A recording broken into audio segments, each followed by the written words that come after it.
ਵਾਹਿਗੁਰੂ ਜੀ ਕਾ ਖਾਲਸਾ ਵਾਹਿਗੁਰੂ ਜੀ ਕੀ ਫਤਿਹ। ਗੁਰੂ ਪਿਆਰੀ ਗੁਰੂ ਸਵਾਰੀ ਪਰਮ ਸਤਿਕਾਰਯੋਗ ਸਾਧ ਸੰਗਤ ਜੀਓ, ਅੱਜ ਦਾਸ ਸੰਤ ਮਹਾਂਪੁਰਖ ਬਾਬਾ ਮਹਾ ਹਰਨਾਮ ਸਿੰਘ ਜੀ ਦੀ ਚੱਲ ਰਹੀ ਲੜੀਵਾਰ ਪ੍ਰਸੰਗ ਕਥਾ ਦੇ ਤਹਿਤ ਉਹਨਾਂ ਦੇ ਅਗਲੇ ਜੀਵਨ ਦਰਸ਼ਨਾਂ ਦੀ ਕੜੀ ਆਪ ਸਾਰੀਆਂ ਸੰਗਤਾਂ ਨਾਲ ਸਾਂਝਾ ਕਰਦਾ ਹੈਗਾ। ਜਿਵੇਂ ਕਿ ਗੁਰਬਾਣੀ ਦਾ ਫਰਮਾਨ ਹੈ, ਇਸ ਯੁਗ ਮੇਂ ਸੋਭਾ ਨਾਮ ਕੀ ਬਿਨ ਨਾਮੇ ਸੋਭ ਨਾ ਹੋਏ, ਇਹ ਮਾਇਆ ਕੀ ਸੋਭਾ ਚਾਰ ਦਿਹਾੜੇ ਜਾਂਦੀ ਬਿਲਮ ਨਾ ਹੋਏ। ਸੋ ਕਹਿਣ ਤੋਂ ਭਾਵ ਇਹ ਹੈ ਕਿ ਜਿਹੜੇ ਗੁਰਮੁਖ ਪਿਆਰੇ ਇਸ ਮੌਕੇ ਦੇ ਵਿੱਚ ਮਹਾਂਪੁਰਖਾਂ ਦੀ ਸੇਵਾ ਕਰ ਲੈਂਦੇ ਆ, ਉਹ ਆਪਣਾ ਜਨਮ ਸਵਾਰ ਜਾਂਦੇ ਆ, ਤੇ ਜਿਹੜੇ ਇਹਨਾਂ ਸੇਵਾ ਤੋਂ ਸਖਣੇ ਰਹਿ ਜਾਂਦੇ ਆ, ਉਹ ਆਦਮੀ ਜਿਹੜੇ ਹਨ ਆਪਣਾ ਜਨਮ ਇਸੇ ਹੀ ਜ਼ਿੰਦਗੀ ਦੇ ਵਿੱਚ ਹਾਰ ਕੇ ਚਲੇ ਜਾਂਦੇ ਆ। ਇਸੇ ਕਰਕੇ ਸਾਨੂੰ ਗੁਰਬਾਣੀ ਨੇ ਆਖਿਆ, ਕਬੀਰ ਹੈ ਗਏ ਬਾਹਨ ਸਗਨ ਘਣ ਛਤਰਪਤੀ ਕੀ ਨਾਰ। ਕਹਿੰਦੇ ਕੋਈ ਰਾਜੇ ਦੀ ਜਿਹੜੀ ਰਾਣੀ ਹੈਗੀ ਆ, ਉਹਦੇ ਸੰਖਾਂ ਘੋੜੇ ਹਾਥੀ ਵੀ ਹੋਣ, ਐਡਾ ਭਾਰਾ ਮਲਕੀਅਤ ਦੀ ਮਾਲਕ ਵੀ ਹੋਵੇ, ਪਰ ਟਾਸ ਪਟੰਤਰ ਨਾ ਪੁੱਜੇ ਹਰ ਜਨ ਕੀ ਪਨਹਾਰ। ਪਰ ਸੰਤਾਂ ਮਹਾਂਪੁਰਖਾਂ ਦੇ ਪਾਣੀ ਭਰਨ ਵਾਲੀ ਜੋ ਬੀਬੀ ਆ, ਉਸ ਦੇ ਮੁਕਾਬਲੇ ਵਿੱਚ ਉਹ ਰਾਣੀ ਵੀ ਜਿਹੜੀ ਹੈ ਨਾ, ਕਹਿੰਦੇ ਇੱਕ ਤੁਸ਼ ਜਿੰਨੀ ਵੀ ਨਹੀਂ ਹੈ। ਕਿਉਂਕਿ ਦੇਖੋ, ਸੰਤਾਂ ਦਾ ਪਾਣੀ ਭਰਨ ਵਾਲੀ ਬੀਬੀ ਦੀ ਮਹਿਮਾ ਇਸ ਕਰਕੇ ਗੁਰਬਾਣੀ ਨੇ ਗਾਈ ਆ ਕਿ ਜਿਹੜੀ ਰਾਣੀ ਹੈਗੀ ਆ, ਉਹ ਆਪਣਾ ਜੀਵਨ ਦਾ ਸਾਰਾ ਹਾਰ ਸ਼ਿੰਗਾਰ ਸਿਰਫ ਰਾਜੇ ਨੂੰ ਰਝਾਉਣ ਵਾਸਤੇ ਲਾਉਂਦੀ ਆ, ਲੇਕਿਨ ਇਹ ਜਿਹੜੀ ਮਹਾਂਪੁਰਖਾਂ ਦੀ ਸੇਵਾਦਾਰ ਨਹੀਂ ਹੈਗੀ ਆ, ਇਹ ਆਪਣਾ ਜੀਵਨ ਸਾਰੀ ਉਮਰ ਮਹਾਂਪੁਰਖਾਂ ਦੀ ਸੇਵਾ ਦੇ ਵਿੱਚ ਲਗਾ ਕੇ ਆਪਣਾ ਇਹ ਜਨਮ ਸਵਾਰ ਕੇ ਦਰਗਾਹ ਚਲੀ ਜਾਂਦੀ ਹੈ। ਸੋ ਇਸੇ ਤਰ੍ਹਾਂ ਹੈ ਨਾ, ਇੱਕ ਭਾਈ ਘੁੰਮਣ ਸਿੰਘ ਜੀ ਹੋਇਆ। ਇਹ ਜਿਹੜੇ ਭਾਈ ਘੁੰਮਣ ਸਿੰਘ ਸੀ, ਇਹਨਾਂ ਦੇ ਜੀਵਨ ਦੀ ਗਾਥਾ ਜਿਹੜੀ ਆ ਉਹ ਇਸ ਪ੍ਰਕਾਰ ਹੈ ਕਿ ਇਹਨਾਂ ਦੇ ਘਰ ਦੇ ਵਿੱਚ ਪੁੱਤਰ ਤਾਂ ਹੁੰਦੇ ਸੀਗੇ, ਪਰ ਕੋਈ ਵੀ ਪੁੱਤਰ ਜੀਵਤ ਨਹੀਂ ਸੀ ਬਚਦਾ। ਸੋ ਇਹਨਾਂ ਨੇ ਨਾ ਮਹਾਂਪੁਰਖਾਂ ਦੀ ਸੋਭਾ ਸੁਣੀ। ਭਾਈ ਘੁੰਮਣ ਸਿੰਘ ਜਿਹੜੇ ਸੀ ਮਹਾਂਪੁਰਖਾਂ ਦੇ ਕੋਲ ਆਏ। ਇਹਨਾਂ ਨੇ ਆ ਕੇ ਨਾ ਪੁੱਤਰ ਦੀ ਲਾਲਸਾ ਦੇ ਵਿੱਚ ਜਿਹੜਾ ਸੀਗੀ ਉਹ ਸੇਵਾ ਕਰਨੀ ਸ਼ੁਰੂ ਕਰ ਦਿੱਤੀ। ਜਦ ਸੇਵਾ ਕਰਨੀ ਸ਼ੁਰੂ ਕਰ ਦਿੱਤੀ, ਪਰ ਮਹਾਂਪੁਰਖਾਂ ਨੂੰ ਮੁੱਖੋਂ ਕੁਛ ਨਹੀਂ ਆਖਿਆ, ਪਰ ਮਨ ਦੇ ਅੰਦਰ ਕਾਮਨਾ ਸੀ ਕਿ ਕੋਈ ਐਸਾ ਪੁੱਤਰ ਵਾਹਿਗੁਰੂ ਮੈਨੂੰ ਦਵੇ ਕਿ ਜਿਹਦੀ ਆਜੂ ਲੰਬੀ ਹੋਵੇ ਤੇ ਘਰ ਦੀ ਕੁੱਲ ਜਿਹੜੀ ਉਹ ਚੱਲ ਸਕੇ। ਦੇਖੋ, ਇਸ ਤਰ੍ਹਾਂ ਬੜੀ ਨੇਮ ਨਾਲ ਭਾਈ ਘੁੰਮਣ ਸਿੰਘ ਹੁਣੀ ਸੇਵਾ ਕਰਦੇ ਰਹੇ। ਇੱਕ ਦਿਨ ਮਹਾਂਪੁਰਖਾਂ ਨੇ ਇਸ ਦੀ ਸੇਵਾ ਤੇ ਪ੍ਰਸੰਨ ਹੋ ਕੇ ਇਸ ਨੂੰ ਕਿਹਾ, ਕਹਿੰਦੇ ਭਾਈ ਘੁੰਮਣ ਸਿੰਘ, ਜਿਹੜੀ ਤੇਰੀ ਸੇਵਾ ਨਾ ਪ੍ਰਵਾਨ ਹੋਈ ਆ, ਹੁਣ ਜੇ ਤੂੰ ਚਾਹੇ ਤਾਂ ਆਪਣੇ ਘਰ ਜਾ ਸਕਦਾ। ਤੇ ਪਰ ਭਾਈ ਘੁੰਮਣ ਸਿੰਘ ਮਹਾਂਪੁਰਖਾਂ ਵੱਲ ਦੇਖਣ ਲੱਗ ਪਏ, ਕਹਿਣ ਲੱਗੇ ਮਹਾਂਪੁਰਖੋਂ ਸਮਝ ਨਹੀਂ ਆਈ। ਤਾਂ ਬਾਬਾ ਜੀ ਨੇ ਆਖਿਆ, ਕਹਿੰਦੇ ਭਾਈ ਤੇਰੇ ਨਾ ਇੱਕ ਐਸਾ ਪੁੱਤਰ ਹੋਊਗਾ ਜੋ ਧੀਰਜ ਆਜੂ ਵਾਲਾ ਹੋਵੇਗਾ। ਸੋ ਇਹ ਤੇਰੀ ਜਿਹੜੀ ਕਾਮਨਾ ਹੈਗੀ ਆ, ਇਹ ਤੇਰੀ ਕਾਮਨਾ ਜਿਹੜੀ ਹੈ ਇਸੇ ਸੇਵਾ ਕਰਕੇ ਹੁਣ ਜਿਹੜੀ ਹੈਗੀ ਆ ਉਹ ਗੁਰੂ ਘਰ ਦੇ ਵਿੱਚ ਪ੍ਰਵਾਨ ਹੋਈ ਆ। ਦੇਖੋ, ਇਸ ਤਰ੍ਹਾਂ ਨਾ ਇੱਕ ਭਾਈ ਬਰਿਆਮ ਸਿੰਘ ਸੀ। ਇਹ ਵੀ ਜਿਹੜੇ ਸੀ ਮਹਾਂਪੁਰਖਾਂ ਦੀ ਸੇਵਾ ਕਰਨ ਆਏ। ਜਦ ਸੇਵਾ ਕਰਨ ਆਏ ਤੇ ਕੁਛ ਦਿਨ ਸੇਵਾ ਕਰਦਿਆਂ ਹੋਇਆ ਤੇ ਮਹਾਂਪੁਰਖਾਂ ਨੇ ਇਹਨਾਂ ਦੀ ਵੀ ਲਗਨ ਦੇਖੀ। ਇਹਨਾਂ ਨੂੰ ਫਿਰ ਜਪਜੀ ਸਾਹਿਬ ਦਾ ਪਾਠ ਕਰਨ ਲਈ ਨਾ ਮਹਾਂਪੁਰਖਾਂ ਨੇ ਜਿਹੜਾ ਸੀਗਾ ਆਪਣੇ ਕੋਲ ਬੁਲਾਇਆ ਤੇ ਉਹਨਾਂ ਨੂੰ ਦੱਸਿਆ ਕਿ ਕਿਵੇਂ ਗੁਰਬਾਣੀ ਦਾ ਪਾਠ ਕਰਨਾ ਹੈਗਾ। ਪਰ ਦੇਖੋ, ਭਾਈ ਬਰਿਆਮ ਸਿੰਘ ਹੁਣੀ ਕਹਿਣ ਲੱਗੇ ਕਿ ਮਹਾਂਪੁਰਖੋ, ਮੈਂ ਸਵੇਰੇ ਉੱਠ ਕੇ ਜਦੋਂ ਹਲ ਜੋੜਨਾ ਹੁੰਦਾ ਹੈ, ਕਿਰਸਾਨੀ ਕਰਨੀ ਹੁੰਦੀ ਹੈ, ਤਾਂ ਬੋਲਦਾ ਉਹਨੂੰ ਜਿਹੜਾ ਹੈ ਨਾ ਬੋਲ ਕੇ ਹੱਕਣਾ ਪੈਂਦਾ ਹੈਗਾ। ਫਿਰ ਮੈਂ ਇੰਨੇ ਪਾਠ ਜਪਜੀ ਸਾਹਿਬ ਦੇ ਕਿਵੇਂ ਕਰੂੰਗਾ। ਪਰ ਫਿਰ ਮਹਾਂਪੁਰਖਾਂ ਨੇ ਆਖਿਆ ਸੀ, ਕਹਿੰਦੇ ਭਾਈ ਦੇਖੋ, ਧੰਨੇ ਨੇ ਵੀ ਜਿਹੜੀ ਸੀਗੀ ਉਹ ਖੇਤੀ ਕੀਤੀ ਆ ਗਾਈ, ਤੇ ਰੱਬ ਨੇ ਦੇਖੋ ਤੇ ਕਿਰਪਾ ਕਰਕੇ ਉਹਦੀਆਂ ਗਾਈਆਂ ਵੀ ਚਾਰੀਆਂ, ਹਲਟ ਵੀ ਹੱਕੇ ਆ, ਤੇ ਤੂੰ ਵੀ ਇਸ ਤਰ੍ਹਾਂ ਕਰ ਹੈਗਾ। ਜਦੋਂ ਹਲ ਜੋੜਦਾ ਹੁੰਦਾ ਨਾਲ ਜਪਜੀ ਸਾਹਿਬ ਦਾ ਪਾਠ ਕਰਿਆ ਕਰ, ਤੇ ਜਿਹਦਾ ਪਾਠ ਕਰਦਾ ਉਹਨੇ ਆਪੇ ਤੇਰੇ ਬਲ ਜਿਹੜੇ ਹਨ ਹਲ ਦੇ ਸਮੇਂ ਤੋੜ ਦੇਣੇ ਆ, ਉਹਨਾਂ ਤੈਨੂੰ ਬੋਲਣ ਦਾ ਮੌਕਾ ਨਹੀਂ ਦੇਣਾ ਹੈਗਾ। ਇਸ ਤਰ੍ਹਾਂ ਨਾ ਮਹਾਂਪੁਰਖ ਜਿਹੜੇ ਸੀਗੇ ਉਹਨਾਂ ਨੇ ਭਾਈ ਬਰਿਆਮ ਸਿੰਘ ਹੁਣਾਂ ਨੂੰ ਇਹ ਸਾਰੀ ਜਿਹੜੀ ਵਿਧੀ ਸੀਗੀ ਸਮਝਾਤੀ। ਉਸ ਤੋਂ ਬਾਅਦ ਫਿਰ ਮਹਾਂਪੁਰਖਾਂ ਨੇ ਭਾਈ ਬਰਿਆਮ ਸਿੰਘ ਨੂੰ ਇਹ ਆਖਿਆ ਕਿ ਤੇਰੇ ਜਪਜੀ ਸਾਹਿਬ ਦੇ ਪਾਠ ਕਰਨ ਸਮੇਂ ਜਿਹੜੀ ਤੇਰੀ ਖੇਤੀ ਹੋਊਗੀ, ਕਣਕ ਹੋਊਗੀ, ਉਹ ਸਾਰੀ ਕਣਕ ਨੂੰ ਇੱਕ ਪਾਸੇ ਜਿਹੜਾ ਕੱਢ ਕੇ ਘਰ ਰੱਖ ਲਈ, ਤੇ ਫਿਰ ਘਰ ਦੇ ਵਿੱਚ ਨਾ ਫਿਰ ਸਧਾਰਨ ਪਾਠ ਕਰੀ, ਤੇ ਉਹ ਜਿਹੜੀ ਕਣਕ ਤੇਰੀ ਹੈ ਉਹਦੇ ਨਾਲ ਫਿਰ ਗੁਰੂ ਦਾ ਲੰਗਰ ਵਰਤਾਈ। ਦੇਖੋ, ਭਾਈ ਬਰਿਆਮ ਸਿੰਘ ਹੁਣਾਂ ਨੇ ਇਸ ਤਰ੍ਹਾਂ ਕੀਤੀ ਸੀਗੀ। ਜਪਜੀ ਸਾਹਿਬ ਕਰਦਿਆਂ ਜਿਹੜੀ ਕਣਕ ਬੀਜੀ ਗਈ ਸੀ, ਮਿਹਨਤ ਕੀਤੀ ਸੀ, ਉਹ ਸਿੱਟੇ ਕੱਢੇ ਸੀਗੇ, ਦਾਣੇ ਘਰ ਲਿਆਂਦੇ, ਇੱਕ ਪਾਸੇ ਰੱਖ ਦਿੱਤੇ, ਫਿਰ ਸਧਾਰਨ ਪਾਠ ਦੀ ਰਮਤਾ ਕੀਤੀ, ਤੇ ਫਿਰ ਉਸੇ ਹੀ ਕਣਕ ਦੇ ਨਾਲ ਫਿਰ ਲੰਗਰ ਲਾਉਣੇ ਸ਼ੁਰੂ ਕਰ ਦਿੱਤੇ। ਇਸ ਤਰ੍ਹਾਂ ਭਾਈ ਬਰਿਆਮ ਸਿੰਘ ਹੁਣਾਂ ਨੇ ਵੀ ਆਪਣਾ ਜੀਵਨ ਜਿਹੜਾ ਸੀ ਉਹ ਸਫਲਾ ਕੀਤਾ ਹੈਗਾ। ਇਸੇ ਤਰ੍ਹਾਂ ਇੱਕ ਹਜੈਤਾ ਮੋਤੀ ਸੀਗਾ, ਉਹ ਵੀ ਮਹਾਂਪੁਰਖਾਂ ਦੇ ਜਿਹੜੇ ਚਮੜੇ ਦੀਆਂ ਜੋੜੇ ਸੀਗੇ ਜਾਂ ਹੋਰ ਸੰਗਤ ਦੇ ਜੋੜੇ ਸੀ, ਉਹਨਾਂ ਦੀ ਸੇਵਾ ਕਰਦਾ ਹੁੰਦਾ ਸੀਗਾ। ਇਸ ਨੇ ਵੀ ਇਸ ਤਰ੍ਹਾਂ ਸੇਵਾ ਕਰਕੇ ਜਿਹੜਾ ਸੀਗਾ ਆਪਣਾ ਜੀਵਨ ਸਫਲ ਕੀਤਾ। ਅਗਰ ਕੋਈ ਜਿਹੜਾ ਸੰਗਤ ਦਾ ਕੋਈ ਪ੍ਰੇਮੀ ਅਗਰ ਮੱਲੋ ਜੋਰੀ ਕੋਈ ਪੈਸੇ ਦੇ ਗਿਆ ਤਾਂ ਰੱਖ ਲੈਣੇ, ਨਹੀਂ ਤਾਂ ਮੂੰਹੋਂ ਕੁਛ ਨਹੀਂ ਸੀ ਮੰਗਦੇ ਹੁੰਦੇ। ਇਸੇ ਤਰ੍ਹਾਂ ਇੱਕ ਮੌਲਵੀ ਅਬਦੁਲ ਗਾਫਰ ਸੀਗਾ। ਇਹ ਵੀ ਮਾਸਟਰ ਸੀਗੇ। ਇਹ ਵੀ ਜਿਹੜੇ ਸੀ ਮਹਾਂਪੁਰਖਾਂ ਦੇ ਕੋਲ ਜਿਹੜੇ ਬੱਚੇ ਹੁੰਦੇ ਸੀ ਉਹਨਾਂ ਨੂੰ ਵਿੱਦਿਆ ਦਾ ਜਿਹੜਾ ਸੀਗਾ ਉਹ ਦਾਨ ਦਿੰਦੇ ਹੁੰਦੇ ਸੀ। ਇਹ ਵੀ ਇਸ ਤਰ੍ਹਾਂ ਸੇਵਾ ਕਰਦੇ ਰਹੇ ਆ। ਇੱਕ ਵਾਰ ਕੀ ਹੋਇਆ ਹੈ ਨਾ, ਜਿਹੜੇ ਭਾਈ ਸੋਹਣ ਸਿੰਘ ਸੀਗੇ, ਭਾਈ ਸੋਹਣ ਸਿੰਘ ਹੁਣ ਦਾ ਪੁੱਤਰ ਜਗਤਾ ਸਿੰਘ ਸੀ, ਉਹਨਾਂ ਦੀ ਪਤਨੀ ਜੀ ਸੀ ਬੀਬੀ ਜੈ ਕੌਰ। ਇਹ ਜਿਹੜੀ ਬੀਬੀ ਜੈ ਕੌਰ ਸੀ, ਇਹ ਟਿੱਬੇ ਦੇ ਕੋਲ ਇੱਕ ਤਲਾਅ ਸੀਗਾ ਤੇ ਉੱਥੋਂ ਹੁਣ ਇੱਕ ਦਿਨ ਪਾਣੀ ਭਰਨ ਆਈ। ਜਦ ਪਾਣੀ ਭਰਨ ਆਈ ਤਾਂ ਅਚਨਚੇਤ ਜਦ ਪਾਣੀ ਦਾ ਘੜਾ ਲੈ ਕੇ ਤੁਰਨ ਲੱਗੀ ਤਾਂ ਇਹਦੀ ਨਿਗਾਹ ਜਦ ਉੱਪਰ ਨੂੰ ਟਿੱਬੇ 'ਤੇ ਪਈ ਤਾਂ ਇਹਨੇ ਕੀ ਦੇਖਿਆ, ਮਹਾਂਪੁਰਖ ਜਿਹੜੇ ਹਨ ਉਸੇ ਹੀ ਟਿੱਲੇ ਦੇ ਉੱਤੇ ਜਿਹੜੇ ਟਹਿਲ ਰਹੇ ਆ। ਤੇ ਜਦੋਂ ਇਹਨੇ ਮਹਾਂਪੁਰਖਾਂ ਨੂੰ ਦੇਖਿਆ ਤੇ ਇਹਨੇ ਕੀ ਕੀਤਾ, ਥੱਲੇ ਝੁਕ ਕੇ ਜਦੋਂ ਨਮਸਕਾਰ ਕਰਨ ਲੱਗੀ ਤਾਂ ਜਿਹੜਾ ਥੋੜ੍ਹਾ ਪਾਣੀ ਸੀਗਾ ਘੜੇ ਦਾ ਜਿਹੜਾ ਸਿਰ 'ਤੇ ਚੁੱਕਿਆ ਸੀਗਾ ਉਹ ਥੋੜ੍ਹਾ ਛਲ ਕੇ ਜਦ ਥੱਲੇ ਡਿੱਗਿਆ ਤੇ ਫਿਰ ਮਹਾਂਪੁਰਖਾਂ ਨੇ ਜਾਣੀ ਉਸੇ ਟਾਈਮ ਇੱਕ ਵਚਨ ਬੋਲ ਦਿੱਤਾ ਤੇ ਉੱਚੀ ਦੇਣੀ ਕਹਿਣ ਲੱਗੇ, ਕਹਿੰਦੇ ਨਿਹਾਲੀ ਪਿਆਲੀ ਤੇ ਦਿਆਲੀ। ਜਦ ਇੰਨੀ ਗੱਲ ਹੋਈ ਤੇ ਬੀਬੀ ਜਿਹੜੀ ਸੀ ਜੈ ਕੌਰ ਇਹ ਬੜੀ ਮਨ ਦੇ ਵਿੱਚ ਹੈਰਾਨ ਹੋਈ ਕਿ ਮਹਾਂਪੁਰਖਾਂ ਨੇ 3 ਵਚਨ ਬੋਲੇ ਆ, ਨਿਹਾਲੀ ਪਿਆਲੀ ਤੇ ਦਿਆਲੀ, ਇਹਦਾ ਕੀ ਭਾਵ ਆ? ਤੇ ਮਹਾਂਪੁਰਖਾਂ ਨੇ ਆਖਿਆ ਹੈ ਕਿ ਤੇਰੀਆਂ 3 ਬੇਟੀਆਂ ਜਿਹੜੀਆਂ ਹਨ ਪ੍ਰਵਾਨ ਹੋ ਗਈਆਂ ਹੈ। ਜਦ ਇੰਨੀ ਗੱਲ ਹੋਈ ਆ ਤੇ ਸੋਚਣ ਲੱਗੀ ਕਿ ਜੋ ਮਹਾਂਪੁਰਖਾਂ ਨੇ ਵਚਨ ਕਰ ਦਿੱਤਾ 3 ਬੇਟੀਆਂ ਦਾ, ਇਹ ਵਚਨ ਤਾਂ ਟੱਲ ਹੈਗਾ। ਇਹ ਸੋਚ ਕੇ ਹੈ ਨਾ ਫਿਰ ਇਹ ਜਿਹੜੀ ਬੀਬੀ ਸੀ ਇਹ ਮਹਾਂਪੁਰਖਾਂ ਦੇ ਕੋਲ ਇਹਨੇ ਭੇਜਿਆ ਤੇ ਕਹਿਣ ਲੱਗੀ, ਮਹਾਂਪੁਰਖੋ ਤੁਸੀਂ 3 ਬੇਟੀਆਂ ਦਾ ਵਰਦਾਨ ਮੈਨੂੰ ਸਹਿਜ ਸੁਭਾਅ ਦੇ ਦਿੱਤਾ ਹੈਗਾ। ਬੇਟੀ ਤਾਂ ਜਿਹੜੀ ਹੈ ਇੱਕੋ ਹੀ ਪਾਉਣੀ ਬੜੀ ਔਖੀ ਹੈ ਅੱਜ ਦੇ ਜੀਵਨ ਦੇ ਵਿੱਚ। ਫਿਰ ਮਹਾਂਪੁਰਖਾਂ ਨੇ ਆਖਿਆ ਸੀ, ਕਹਿੰਦੇ ਕੋਈ ਨਹੀਂ ਬੀਬਾ ਤੂੰ ਫਿਕਰ ਨਾ ਕਰ, ਤੇਰੇ ਇੱਕ ਬੇਟਾ ਵੀ ਹੋਊਗਾ ਤੇ ਉਹ ਜਿਹੜਾ ਬੇਟਾ ਹੈ ਨਾ ਸਾਰਾ ਤੇਰਾ ਭਾਰ ਜਿਹੜਾ ਹੈ ਨਾ ਸਹਿਜ ਦੇ ਵਿੱਚ ਚੱਕ ਲਊਗਾ। ਉਹ ਬੇਟਾ ਜਿਹੜਾ ਹੈ ਨਾ ਉਹ ਬਹੁਤ ਜ਼ਿਆਦਾ ਵਧੀਆ ਸੁਭਾਅ ਦਾ ਹੋਊਗਾ। ਭਾਵ ਕੀ ਹੈ, ਤੁਹਾਡੇ ਮਾਤਾ ਪਿਤਾ ਦਾ ਨਾਮ ਜਿਹੜਾ ਉਹ ਰੋਸ਼ਨ ਕਰੇਗਾ। ਉਸ ਤੋਂ ਬਾਅਦ ਫਿਰ ਇਸ ਬੀਬੀ ਦੇ ਜਿਹੜੀ ਸੀ 3 ਬੇਟੀਆਂ ਹੋਈਆਂ ਤੇ ਉਸ ਤੋਂ ਬਾਅਦ ਫਿਰ ਫੌਜਾ ਸਿੰਘ ਜਿਹੜਾ ਲੜਕਾ ਸੀਗਾ ਉਹ ਜਿਹੜਾ ਸੀਗਾ ਇਸੇ ਹੀ ਬੀਬੀ ਦੇ ਹੋਇਆ ਸੀਗਾ, ਜਿਹਦੀ ਇਲਾਕੇ ਦੇ ਵਿੱਚ ਜਿਹੜੀ ਹੈ ਨਾ ਕਾਫੀ ਇੱਜ਼ਤ ਮਾਣ ਤੇ ਸਨਮਾਨ ਜਿਹੜੀ ਹੈਗੀ ਆ ਉਹ ਲੋਕਾਂ ਦੇ ਵਿੱਚ ਚੱਲਦੀ ਹੈਗੀ ਆ। ਇਸ ਤਰ੍ਹਾਂ ਇੱਕ ਭਾਈ ਹੈ ਨਾ ਪ੍ਰੇਮ ਸਿੰਘ ਸੇਖੋਂ ਹੋਇਆ। ਇਹ ਜਿਹੜੇ ਪ੍ਰੇਮ ਸਿੰਘ ਸੇਖੋਂ ਸੀਗੇ ਇਹ ਵੀ ਦੁੱਧ ਦੀ ਸੇਵਾ ਕਰਦੇ ਸੀਗੇ ਤੇ ਇਹ ਬਿਨਾਂ ਨਾਗਾ ਦੁੱਧ ਦੀ ਸੇਵਾ ਕਰਦੇ ਰਹੇ। ਇੱਕ ਦਿਨ ਕੀ ਹੋਇਆ ਤੇ ਜਦੋਂ ਦੁੱਧ ਲੈ ਕੇ ਜਾਣ ਦਾ ਇਹਨਾਂ ਦਾ ਸਮਾਂ ਹੋਇਆ, ਮੌਸਮ ਖਰਾਬ ਹੋ ਗਿਆ ਤੇ ਮੀਂਹ ਤੇ ਨਾਲ ਜਿਹੜੀ ਸੀਗੀ ਉਹ ਗੜਿਆਂ ਦੀ ਵਰਖਾ ਹੋਣੀ ਸ਼ੁਰੂ ਹੋ ਗਈ। ਜਦ ਮੀਂਹ ਤੇ ਗੜੇ ਪੈਣ ਲੱਗੇ ਤੇ ਇਹਨੇ ਸੋਚਿਆ ਵੀ ਅੱਜ ਮੈਂ ਅਗਰ ਨਾ ਗਿਆ ਤੇ ਸੇਵਾ ਦੇ ਵਿੱਚ ਵਿਘਨ ਪਊਗਾ, ਕਿਉਂਕਿ ਮਹਾਂਪੁਰਖਾਂ ਦੇਸ਼ ਹੈ ਕਿ ਗਲੀਏ ਚਿੱਕੜ ਦੂਰ ਘਰ ਨਾਲ ਪਿਆਰੇ ਨੇਹੋਂ, ਚੱਲਾਂ ਤਾਂ ਭਿੱਜੇ ਕੰਬਲੀ ਰਾਹਾਂ ਤੇ ਟੁੱਟੇ ਨੇਹੋਂ।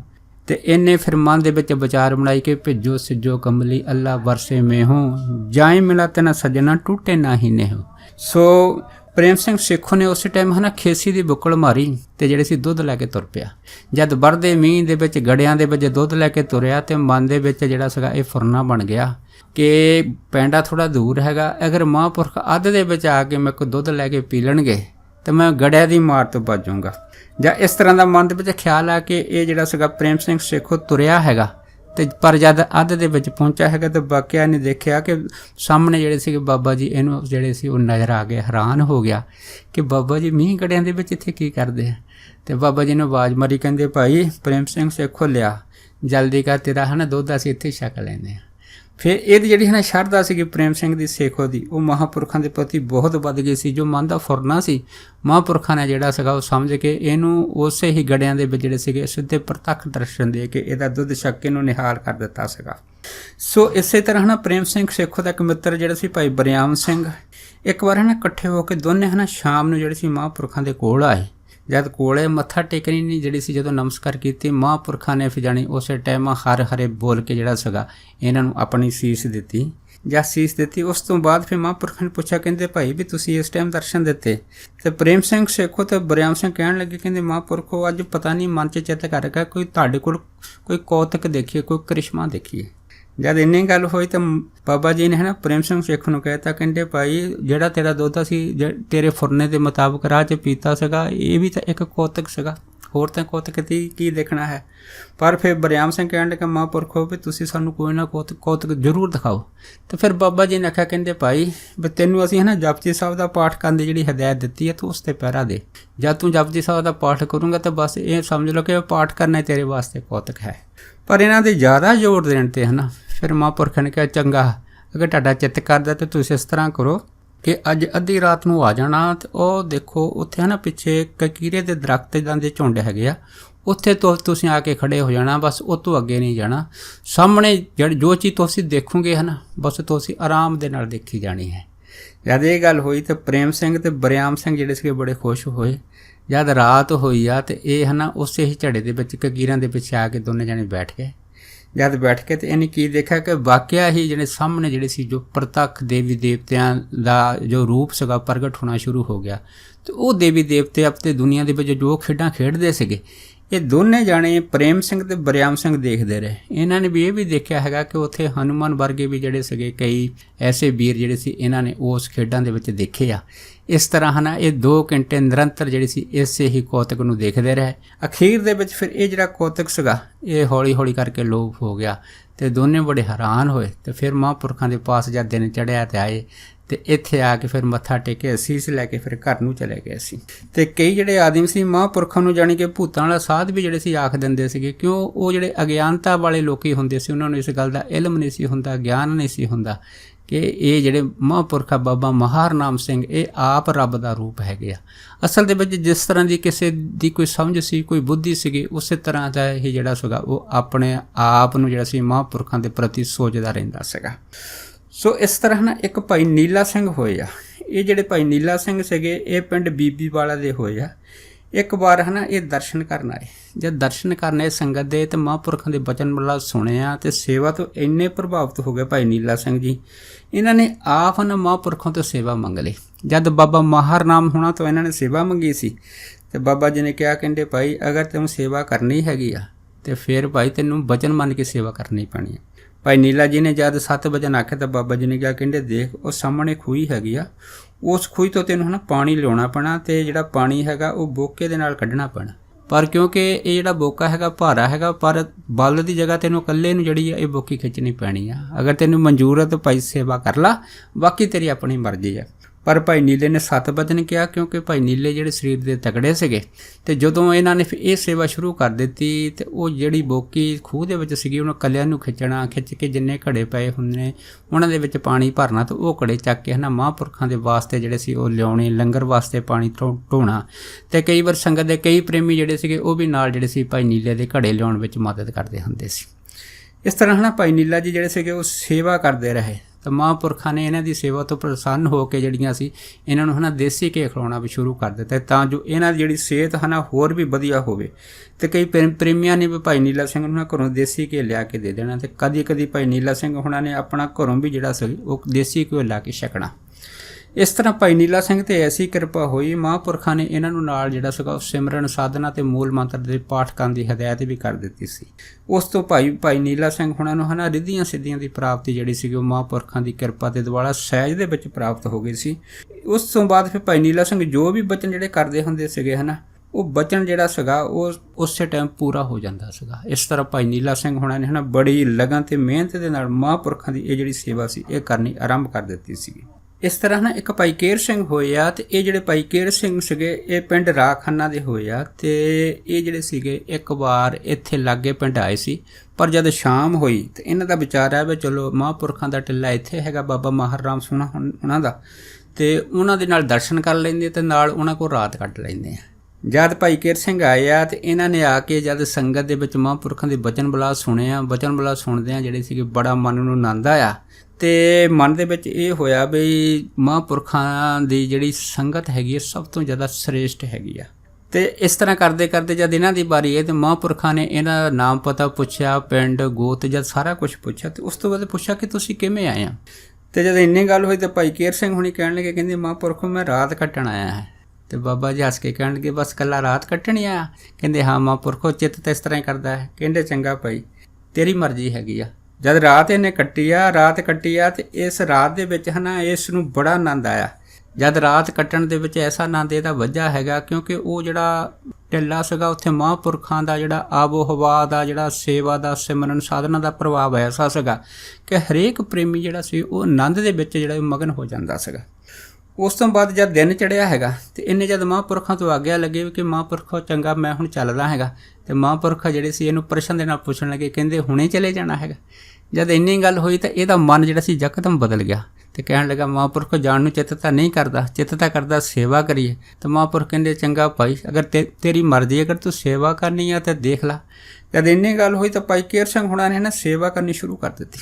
ਜਦ ਸੇਵਾ ਕਰਨੀ ਸ਼ੁਰੂ ਕਰ ਦਿੱਤੀ ਤੇ ਸੇਵਾ ਇੰਨੀ ਲਗਨ ਦੇ ਵਿੱਚ ਕੀਤੀ ਕਿ ਮਹਾਂਪੁਰਖਾਂ ਨੇ ਇਹਨੂੰ ਹੈ ਨਾ ਜਪਜੀ ਸਾਹਿਬ ਦਾ ਪਾਠ ਸਿਖਾਤਾ ਤੇ ਨਾਲ ਇਹ ਗੱਲ ਆਖੀ, ਕਹਿੰਦੇ ਭਾਈ ਜਿੰਨੇ ਵੀ ਤੂੰ ਵੱਧ ਤੋਂ ਵੱਧ ਜਪਜੀ ਸਾਹਿਬ ਦੇ ਪਾਠ ਕਰ ਸਕਦਾ ਹੈ ਨਾ ਉਹਨੇ ਪਾਠ ਕਰਨੇ ਸ਼ੁਰੂ ਕਰ ਦਿੱਤੇ। ਦੇਖੋ ਭਾਈ ਕੇਰ ਸਿੰਘ ਹੋਣਾ ਨੇ ਜਦੋਂ ਪਹਿਲਾਂ ਦਿਨ ਇੱਕ ਜਪਜੀ ਸਾਹਿਬ ਦਾ ਪਾਠ ਕੀਤਾ, ਫਿਰ ਇਸ ਤਰ੍ਹਾਂ ਕੰਠ ਕਰਕੇ ਜਦ ਜਿਹੜੇ ਸੀ ਜਪਜੀ ਸਾਹਿਬ ਦੇ ਪਾਠ ਕਰਨੇ ਹੌਲੀ ਹੌਲੀ ਸ਼ੁਰੂ ਕਰ ਦਿੱਤੇ ਤੇ ਇੰਨੇ ਜਪਜੀ ਸਾਹਿਬ ਦੇ ਪਾਠ ਕੀਤੇ ਕਿ ਭਾਈ ਕੇਰ ਸਿੰਘ ਜਿਹੜੇ ਸੀਗੇ ਉਹ 100 ਤੋਂ ਲੈ ਕੇ 200 ਤੱਕ ਜਪਜੀ ਸਾਹਿਬ ਦੇ ਪਾਠ ਕਰਕੇ ਰੋਜ਼ਾਨਾ ਸੰਤ ਮਹਾਂਪੁਰਖ ਬਾਬਾ ਮਹਾਰ ਨਾਮ ਸਿੰਘ ਹੁਣਾਂ ਨੂੰ ਸੁਣਾ ਦਿੰਦੇ ਸੀ। 200 ਜਪਜੀ ਸਾਹਿਬ ਦੇ ਪਾਠ ਜਿਹੜੇ ਸੀ ਭਾਈ ਕੇਰ ਸਿੰਘ ਜਿਹੜੇ ਸੀ ਉਹ ਕਰਦੇ ਹੁੰਦੇ ਸੀ। ਇਹ ਗੱਲ ਸੀ ਮਹਾਂਪੁਰਖਾਂ ਨੇ ਸੰਗਤ ਦੇ ਵਿੱਚ ਵੀ ਸਾਂਝੀ ਕੀਤੀ ਸੀ। ਉਸ ਤੋਂ ਬਾਅਦ ਫਿਰ ਮਹਾਂਪੁਰਖਾਂ ਨੇ ਇਹਦੀ ਹੈ ਨਾ ਸੇਵਾ ਤੋਂ ਪ੍ਰਸੰਨ ਹੋ ਕੇ ਫਿਰ ਜਿਹੜਾ ਸੀਗਾ ਇਸ ਨੂੰ ਡਾਲੀ ਦੀ ਗਜਾ ਦੀ ਸੇਵਾ ਲਾਤੀ ਸੀ ਕਿ ਤੁਸੀਂ ਆਲੇ ਦੁਆਲੇ ਪਿੰਡਾਂ ਤੋਂ ਪ੍ਰਸ਼ਾਦਾ ਤੇ ਦੁੱਧ ਜਿਹੜਾ ਉਹ ਲੈ ਕੇ ਆਉਣਾ ਤੇ ਸੰਗਤ ਦੀ ਸੇਵਾ ਕਰਨੀ ਆ। ਪਰ ਇੱਕ ਵਾਰ ਕੀ ਹੋਇਆ ਸੀਗਾ ਕਿ ਜਦੋਂ ਹੈ ਨਾ ਭਾਈ ਕੇਰ ਸਿੰਘ ਹੁਣਾਂ ਦੇ ਜਿਹੜੇ ਸੀ ਮਾਤਾ ਪਿਤਾ ਉਹ ਭਾਈ ਕੇਰ ਸਿੰਘ ਹੁਣਾਂ ਨੂੰ ਲੈਣ ਆਏ ਸੀ ਮਹਾਂਪੁਰਖਾਂ ਕੋਲ ਤੇ ਬਾਬਾ ਜੀ ਕਹਿਣ ਲੱਗੇ ਕਿ ਅਗਰ ਇਹ ਤੁਹਾਡਾ ਹੈਗਾ ਤਾਂ ਤੁਸੀਂ ਲੈ ਜਾਓ, ਪਰ ਅਗਰ ਇਹ ਸਾਡਾ ਹੋਊਗਾ ਤਾਂ ਭਾਈ ਫਿਰ ਇੱਥੇ ਸੇਵਾ ਕਰੂਗਾ। ਪਰ ਘਰਦਿਆਂ ਦੇ ਮਾਤਾ ਪਿਤਾ ਤੇ ਜ਼ਿਆਦਾ ਜ਼ੋਰ ਦੇਣ ਦੇ ਉੱਤੇ ਵੀ ਹੈ ਨਾ ਭਾਈ ਕੇਰ ਸਿੰਘ ਘਰ ਨਹੀਂ ਸੀਗੇ ਤੇ ਇੱਥੇ ਮਹਾਂਪੁਰਖਾਂ ਦੀ ਸੇਵਾ ਦੇ ਵਿੱਚ ਹੀ ਹਾਜ਼ਰ ਹੋਏ ਸੀ।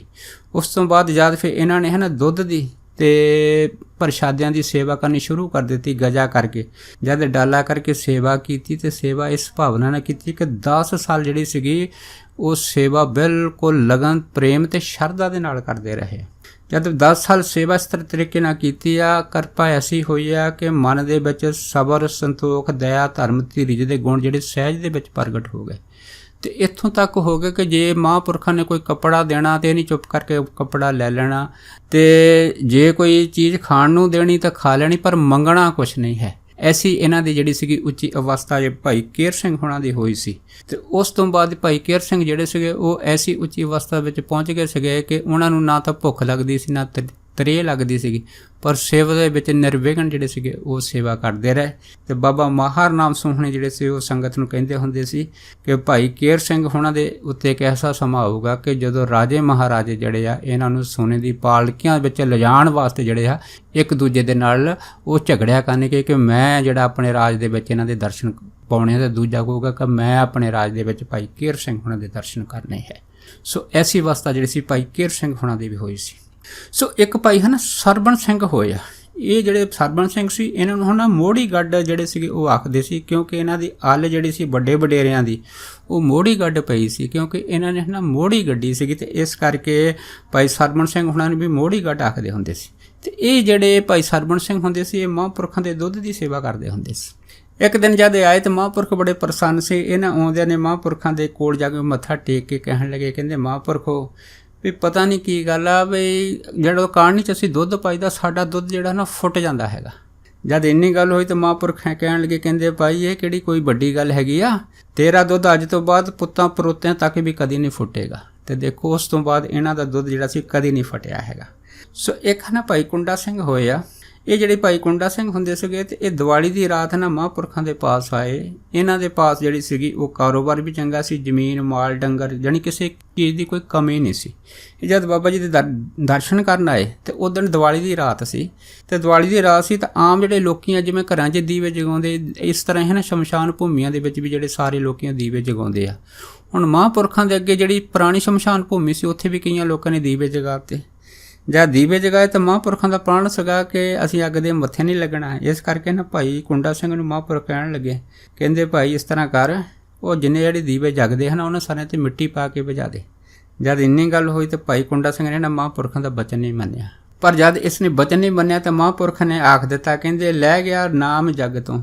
ਜਦ ਇੰਨੀ ਗੱਲ ਹੋਈ ਹੈ ਤਾਂ ਦੇਖੋ ਇਹ ਜਿਹੜਾ ਵਜਨ ਸੀਗਾ ਹੁਣ ਨਿਕਲ ਗਿਆ ਹੈਗਾ। ਉਸ ਤੋਂ ਬਾਅਦ ਭਾਈ ਕੁੰਡਾ ਸਿੰਘ ਦਾ ਜਿਹੜਾ ਕਾਰੋਬਾਰ ਜ਼ਮੀਨ ਮਾਲ ਡੰਗਰ ਇਹ ਸਾਰਾ ਕੁਝ ਜਿਹੜਾ ਸੀਗਾ ਉਹ ਹੌਲੀ ਹੌਲੀ ਕਰਕੇ ਨਸ਼ਟ ਹੋ ਗਿਆ। ਉਸ ਤੋਂ ਬਾਅਦ ਇਸ ਦੀ ਜਿਹੜੀ ਹੈ ਨਾ ਕੋਈ ਨਿਸ਼ਾਨੀ ਬਾਕੀ ਨਹੀਂ ਬਚੀ ਹੈ। ਸੋ ਜਿਹਨੂੰ ਮਹਾਂਪੁਰਖ ਆਖਦੇ ਆ ਕਿ ਸਾਧੂ ਬੋਲੇ ਸਹਿਜ ਸੁਭਾਅ, ਸਾਧੂ ਕਹਿ ਵਿਅਰਥ ਨਾ ਜਾ। ਸੋ ਦਾਸ ਇੰਨੇ ਹੀ ਬਚਨ ਕਰਦਾ ਹੋਇਆ ਖਿਮਾ ਦਾ ਜਾਚਕ ਹੈ ਜੀ। ਹੋਈਆਂ ਬੇਅੰਤ ਭੁੱਲਾਂ ਚੁੱਕਾਂ ਦੀ ਖਿਮਾ ਬਖਸ਼ਣੀ। ਸੋ ਫਤਿਹ ਬੁਲਾਓ। ਵਾਹਿਗੁਰੂ ਜੀ ਕਾ ਖਾਲਸਾ, ਵਾਹਿਗੁਰੂ ਜੀ ਕੀ ਫਤਿਹ।